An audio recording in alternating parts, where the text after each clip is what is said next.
फवाद चौधरी के खिलाफ केस कानून के मुताबिक नहीं। फवाद चौधरी के भाई फराज चौधरी ने बताया कि फवाद चौधरी को गिरफ्तार करने का मकसद सिर्फ उन्हें तंग करना और तकलीफ देना है ताकि वो इमरान खान का साथ छोड़ दें, लेकिन हम और मजबूत होकर आएंगे और एक शीशा पिलाई हुई दीवार की तरह इमरान खान के साथ खड़े रहेंगे। अपनी गिरफ्तारी से मुतालिक उनका कहना था कि आइन और कानून के मुताबिक हमें आज़ादी राय का हक हासिल है, लेकिन अगर इस मुल्क में आइन और कानून है तो इस तरह की चीजों पर गिरफ्तारी नहीं होती। पुलिस ने बिला वजह हमें गिरफ्तार किया और तशद्दुद का निशाना बनाया। मुझे 4 टांके आए हैं, लेकिन हम इससे घबराने वाले नहीं, हम सियासी वर्कर हैं।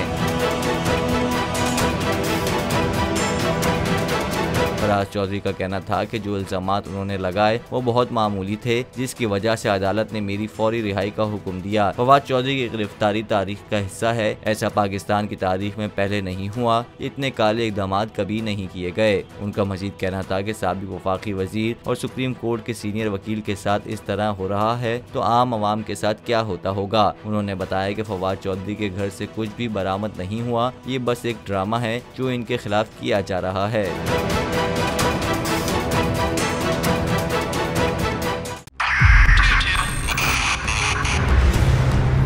2022 मौसर तोहफे भी देके गया पाकिस्तान की आवाम को। पाकिस्तान की आवाम को एक तोहफा ये दिया कि आवाम को पता चल गया कि पाकिस्तान का मीडिया क्या है। साल 2022 में सबसे ज्यादा देखे जाने वाला चैनल बोल्ड न्यूज रहा नंबर 1। हमने बहुत सारे शोज और ट्रांसमिशंस की, पूरा साल मुसलसल जदोजहद में निकल गया कि ये वोट ऑफ कॉन्फिडेंस के पीछे कौन लोग थे।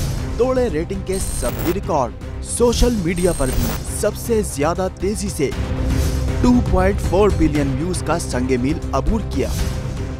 एंकर्स को भी आवाम में सबसे ज्यादा मकबूलियत मिली और सोशल मीडिया पर भी बोल रहा सब पर भारी।